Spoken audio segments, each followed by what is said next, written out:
Yahoo! Hello, hello, hello mga masters at mga ka-G.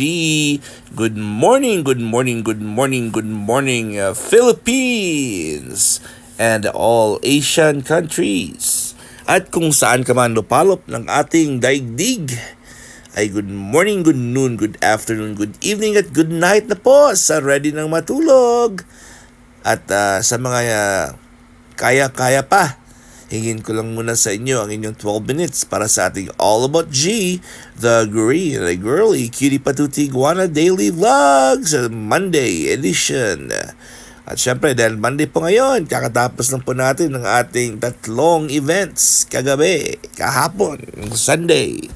Dahil po ay meron tayong 17th Premier Marathon sa ating bahay kulitan. So sa atin sa bahay kulitan po ay 3 times a week po tayo nagpe-Premier Marathon. Sunday, Tuesday, and Thursday.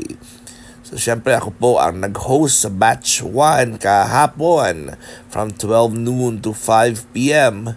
and followed by ating Yams OFW vlogs from 5:30 to 7:30 p.m.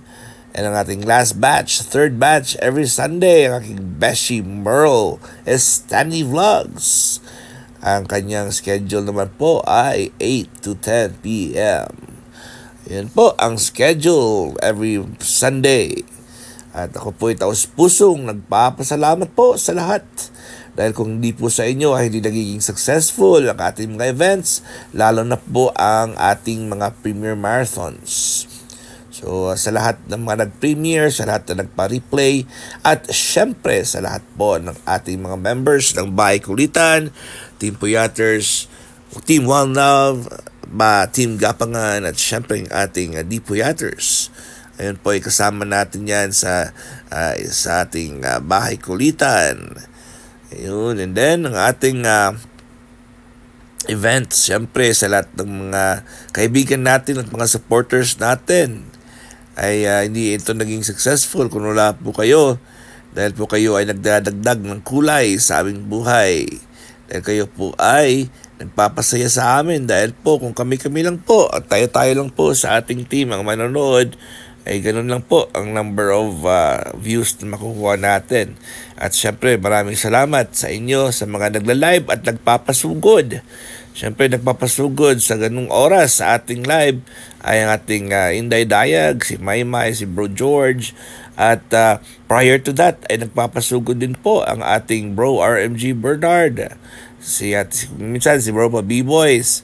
At kung minsan po ay siyempre ang ating Bro Harry Clint channel, si Madam Moisel at si Ninang Missing Pacho ay nagpapasugod din po sa kanilang live.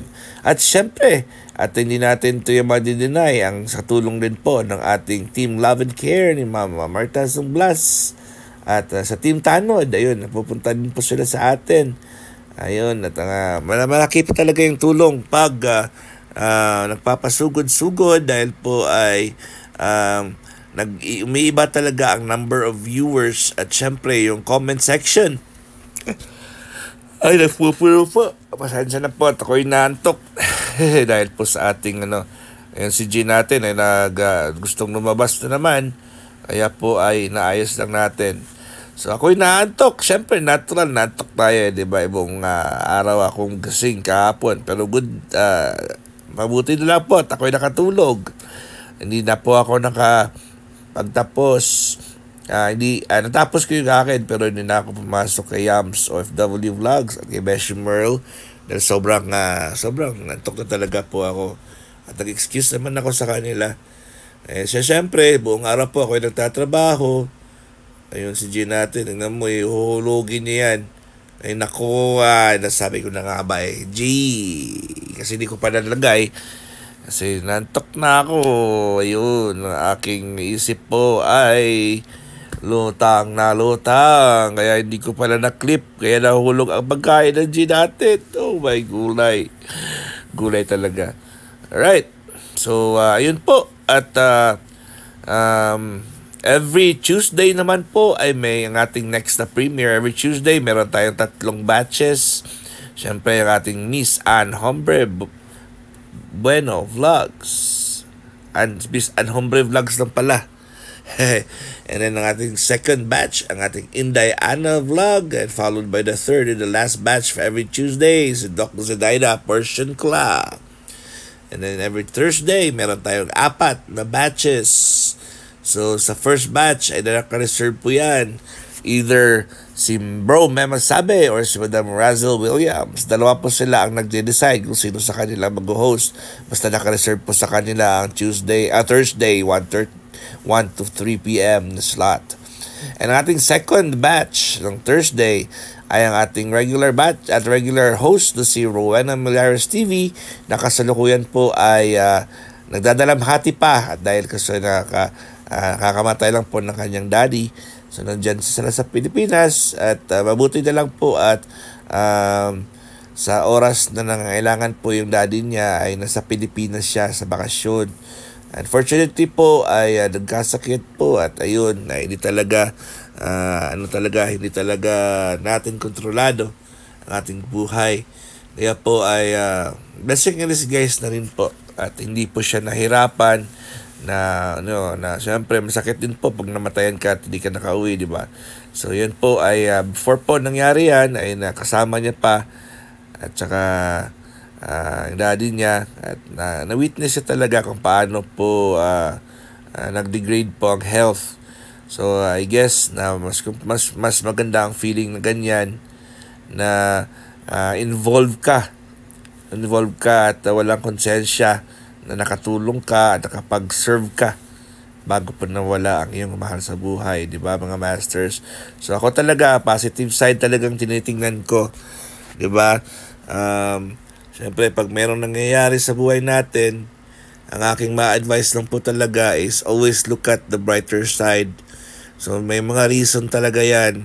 Kahit ano ka pa kamalas, kahit ano pa kabad ang news na yan, ang balitang yan, always try to look at the better side. May reason po yan kung bakit nangyari po yan. So, when it comes to death, yung ating, siyempre, alam naman natin yan. Pag ikaw ay nasilang sa mundo, darating din po ang araw na ikaw ay mawala. Kasi ang buhay po natin ay hindi permanente at tandaan talaga natin yan na ang buhay natin ay hiram sa ating Panginoon Diyos. At syempre hiram po yan, kailangan natin alagaan. Ito po, mga masters at mga ka-G, alam niyo pa ang tawag sa araw na kasalukuyan. Yung kasalukuyang araw na to this is the present. Yung kahapon po is past. Yesterday siya pero past na, as in tapos na. Bukas, tomorrow siya pero future yan. So meron tayong past, present, and future. O, di ba? So pag past po siya, ibig sabihin tapos na. Hindi na natin mauulit ang past at tapos na po yan. So kailangan na natin mag-move on. So bakit po tayo nag-move on? In preparation po yan sa future. Diba mga masters and mga ka-G, preparation sa future yan. Kasi lahat po tayo ay nakatingin sa future. Kung ano ba yung mangyayari. Pero hindi natin pala akalain na ang pinaka-importante sa lahat dyan is ang present. Bakit po present ang pinaka-importante? Paano ba niyo maaabot ang future pag hindi kayo nag-take ng step sa present? O kahit ngayon, di ba? Kung di mo alam, hindi ka nag-make ng move mo. So, paano mo magiging ma-determine yung resulta mo sa future kung hindi ka gagalaw? Diba? And of course, ang present, tandaan nyo present, another meaning of present is nandyan ka. Physically, na nandyan ka, present. O, diba? Tatanong yung teacher, sasabihin yung pangalan, Master War, present ma'am. O, diba? Present. Ibig sabihin, nandyan ka physically na nandyan ang katawan mo during that particular event. So dalawang meaning yung present natin, di ba? Present is ngayon, present is yung presensya, and ang katatlong ibig sabihin ng present ay regalo. So regalo, so I have to give you a present for your birthday. Sample lang yan. So what's your present for my birthday? Ibig sabihin na regalo. So, tandaan natin yung ating present ay regalo ng ating Panginoong Diyos. Panginoon Diyos ang nagbigay po sa atin yan at kailangan nating pag-ingatan. O ikaw ba, pag pagbibigay ka ng isang bagay sa kilala mo, sa mahal mo sa buhay at hindi inalagaan, ano ba yung feeling mo? Diba magtatampo ka rin? Ayan, so always take care of the present kasi yan ay very important po yan. Okay? So I hope may na-learn na naman kayo ulit. Past, present, and future. So present po tayo.